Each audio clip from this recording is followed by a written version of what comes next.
Alright, so this is part 2 of when I got shot. Ambulance put me on a stretcher, took me to the worst hospital here. I get to the hospital. Mind you, by this time, my cousin Tara got in touch with my mom. She usually be asleep on her nights off because she worked overnight. So when I got to the hospital, I sees my mom, I sees my dad, I sees his whatever, his little shorty. First people they let in the back after my surgery because I had to get all 7 bullets surgically removed. And you know, when you're in the back, nobody's allowed back there. Before they even start working on me, I said, I want my mom. The doctor was like, I understand. We got to do this first. And then as soon as we're done, you can see your mom. I'm like, get my mom in here. Y'all ain't going to do no surgery without my mom in here. So they ended up letting my mom come to the back just to say, go ahead, you'll be all right, I'll be right here. So when they let my mom go back out in the front, I just started crying because I knew, you know, I was damn near dead, like literally. All the time that I was sitting there waiting on the ambulance, I could have died, like. So I'm done with my surgery and they let everybody come back to visit me or whatever. They let my mom come back first, and then my dad and his little situation came back, and she was basically like, it was just, she rubbed me the wrong way. The first thing she said was, you know, whatever you were into, you didn't have to do that. You could have came to me. First of all, I never liked you. So why the fuck would I come to you? I got a whole mom that give a fuck, and me and my mom is locked in, like. So my mom was just like, it's not the place or the time because you're making her mad. And then like, she basically seen my face before I snapped. So I'm just looking, and my dad was just like, you're the strongest person I know. You just went through some shit, and you better get better because we got to run the track. Because when I was in high school, I was a track runner. Like, I ran track. My dad and my mom was there, very supportive. And after I got done with surgery, the doctor told me that I might not be able to walk again, y'all. So for me to run track is like crazy. Like, I was just, my whole life flashed before my eyes. My baby sisters came in talking crazy to me, like, y'all.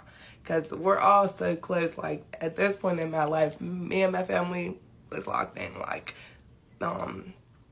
then I ended up seeing my best friend. She still had my one flip-flop in her hand. I don't remember what happened to my other shoe. I don't even think she remembered, but she still had my one flip-flop. We both started crying. Her mom was there. Well, what else happened? Now, I remember laying in the bed and they had me on like a drip medicine, and then they came and gave me pain medicine. Y'all, I lied to you not. I was talking to my uncle, was sitting in the chair. I was talking to my uncle. I dozed off after I took this medicine. Why did I wake up? Like, I had to been asleep for like an hour or two. I wake up, but in my mind, I only slept for like 5 minutes. I wake up and my granddad is in the seat that my uncle was just sitting in before I went to sleep. And I'm all like, oh no, like, what was that medicine? Like, I asked my mom, like, what did they give me? Because I do not like the way I feel. Like, I'm drowsy. I don't like, you know, I don't know. I'm not into drugs like that, so I don't, you know what I'm saying? Whatever they gave me, I don't want it. So she's like, yeah, I'm about to ask them right now. It was oxycodone. I said, yeah, don't ever give me that. I don't want it. The way I felt when I passed out, I wasn't feeling myself. So the lady told me that she wouldn't give me that no more. She'll just give me ibuprofen. I'm okay with ibuprofen because I take them for cramps and like migraines and stuff. So after that, like, I was in the hospital, no lie, y'all, for one fucking day. One day. Like, literally one fucking day, and they was trying to get me out of there. I guess because I had too many family members coming, or my insurance didn't cover me to stay at the hospital. But they sent me home in a wheelchair. They gave me crutches because my older sister was like, there's no way she's not going to walk again. We're going to make sure she walks again. The doctor was like, the way that the fragments went through my legs, it was impossible for me to walk again. But God has a way of showing you who he is outside of this medical field, guys. Like, as you can see, hold on. They lied. It took me a little minute, but baby, I can walk. But when I got home, I was like kind of down and depressed. Like, I had a boyfriend or whatever at the time, and I ended up branching off from everybody. Like, I stayed in the house. My mom was not with me going nowhere. Like, I just got shot all these times. I could have been gone. Like, that's all I kept on thinking about. Like, I was in a little depression. Everybody's calling me from my family to my friends, asking me what do I need, am I okay? Like, basically treating me like I was going to be paraplegic my whole life, y'all. This one day, I'm outside, and one of my best friends, we used to smoke heavy, like, heavy, like, and she came over, she seen I had some smoke with me, and she was all like, oh, girl, we're done with this. And I'm all like, what you mean we're done with this? She got up and went across the street with my smoke, girl, and my crutches. I got up off that curb and I wiggled my ass right on across the street like, give me my stuff. I need my stuff. And she was like, look at you walking. Listen, God showed me that day that them people down that hospital had no fucking idea what they were talking about.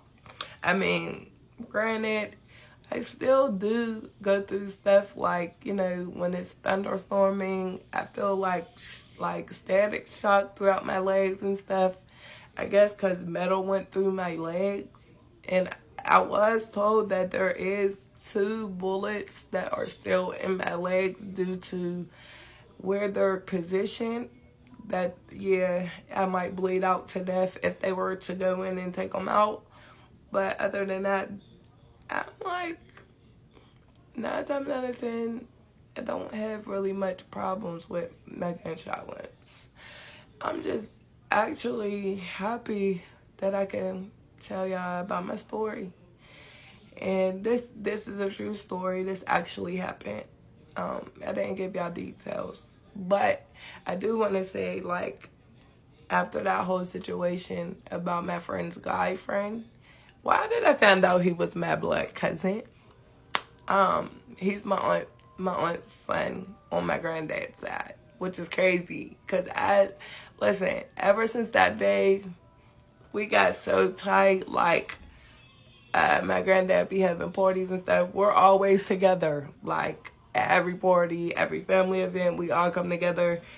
You would have never thought that day when he picked us up that we was even related. We didn't even know.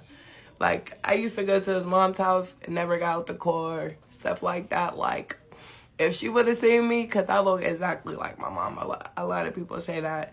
But if she would have seen me before that day, she was like, yeah, your ass would have been in trouble with him. But thanks for listening to my story time. Share at me. I'm trying to get to that 10K? I'm trying to get 10K followers. If you follow me, I'll follow back. If you share my story, I'll share some of your stuff too. And thanks for listening. I'll be back with another story time.